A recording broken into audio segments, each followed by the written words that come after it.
এই গাড়ীখনৰ ডেছবৰ্ড প্ৰথমে আছিল প্লাষ্টিকৰ তাৰ পাছত এই ডেছবৰ্ডখন চেঞ্জ কৰি দিয়া হ'ল চেঞ্জ কৰাৰ পাছত চাওক সফট টাচ আৰু লেডাৰ ফিনিশিঙত গাড়ীখনত ডেছবৰ্ড লগোৱা হ'ল যেহেতু এই গাড়ীখন বেছ মডেল হয় বেছ মডেলৰ ইণ্টেৰিয়ৰ বনিবলৈ গৈ আছে টপ মডেল ইণ্টেৰিয়ৰ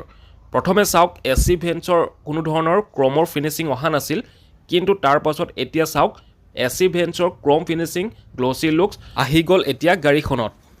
গাড়ীখনৰ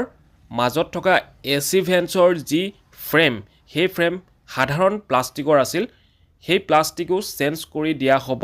টপ মডেল এচি ভেন্টছৰ ফ্ৰেমলৈ ইনষ্টল কৰি দিয়াৰ পাছত গাড়ীখনৰ এতিয়াৰ চেণ্ট্ৰেল এচি ভেন্টছৰ লুক চাওক কিমান প্ৰিমিয়াম আৰু গ্লসি লাগিছে এই গাড়ীখনৰ